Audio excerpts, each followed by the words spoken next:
Hello folks, today I'm going to talk to you about the 3 best service positions you can use on your Honda HSS Snowblower.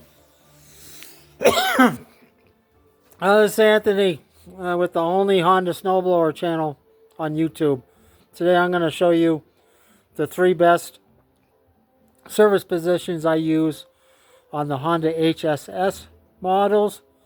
I'll post a link excuse me, on a recent video we did on the service points you can do in these positions.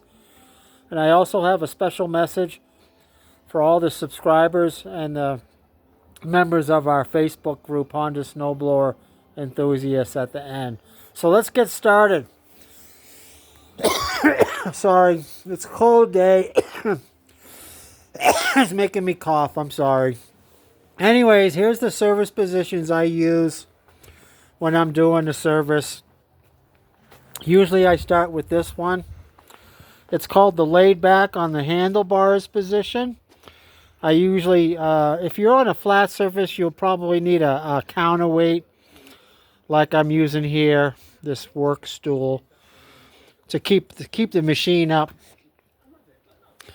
And this is the one I usually start with. And the next one is a 928, HSS724-928 that I'm servicing right now. Pretty soon I'm going to have a video on how to service the chute and the chute motors. I get a lot of work done in this position.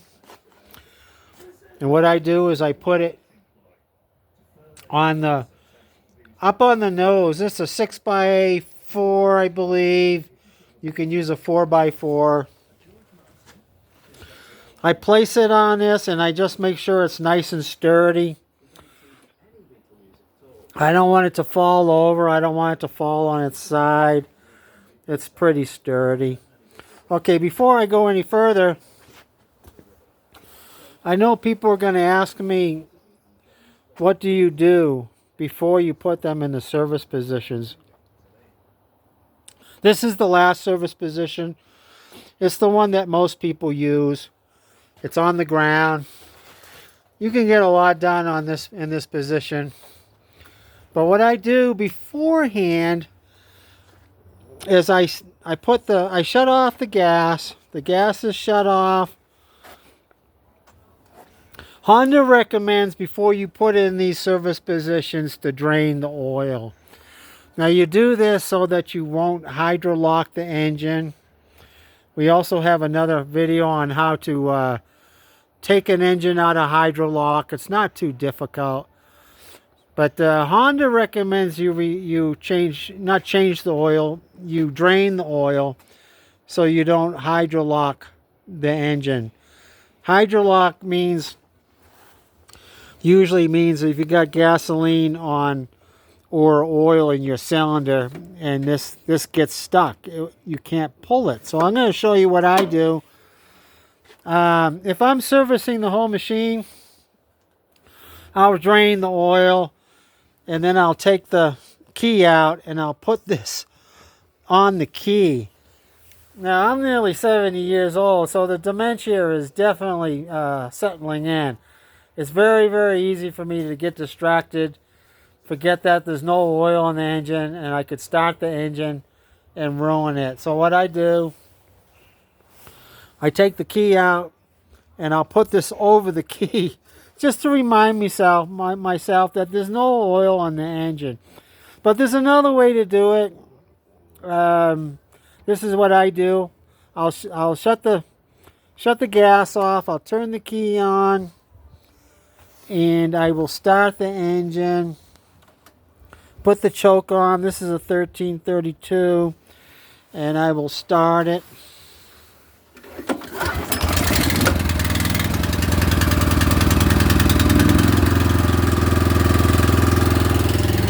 And I'm going to run that until it just dies, see?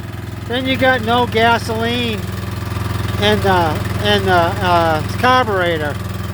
Now, one of the positions that you don't want to use, here's an old junk that I have for parts. Here's your valve cover.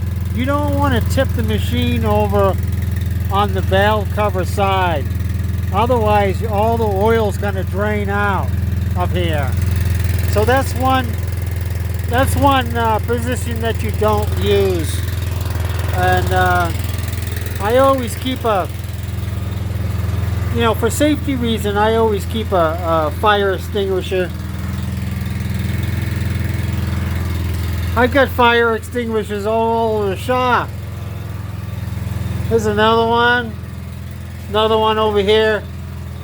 Anytime I'm working with the gasoline engines, I keep blankets nearby in case there's a sudden fire. I'm just trying to be safe. Okay, did you hear the engine? The engine stalled out. Now I don't have to worry about gasoline leaking from here. Okay, leaking from your carburetor. A lot of times I will siphon out half the gas in the gas tank so gas won't leak out of here, out of your gas tank. Sometimes the fuel cap gasket's not very good and it's going to leak. Now, one last thing I do is I want to close the valves on this machine. And what I do is I'll pull the starter cord until I feel resistance right there. If I pull any farther, it will free up. See, it's nice and free, but I want to close the valves. And when I pull it and I feel resistance, then my valves are closed. So when I have it in this position, laid back on the handlebars, or I've got it on the nose, then I'm less likely to hydrolock the engine. Okay, folks? So this message here, I'll put a link at the end of this video in a few seconds on the specific service points that I do on a Honda HSS724-928 and 1332, which we just covered this past week.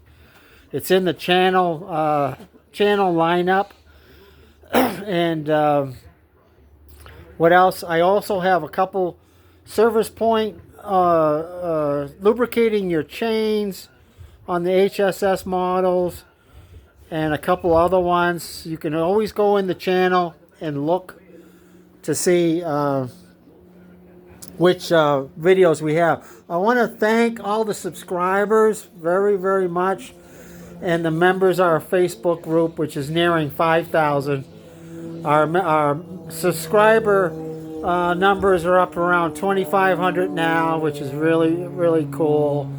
And I want to thank you guys and gals very, very much for helping out on this channel.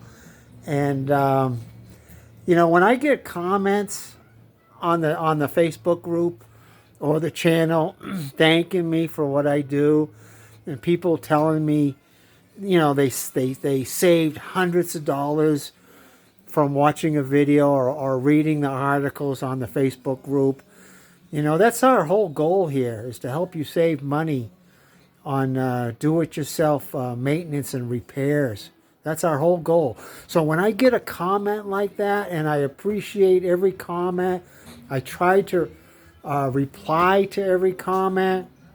It really makes my day and really makes it worthwhile. So please like and subscribe to this channel if you think it's helped you. If you have any questions, put it in the comments. Watch the previous video on the different service points. Okay, folks? So thanks for watching, and we'll see you next time.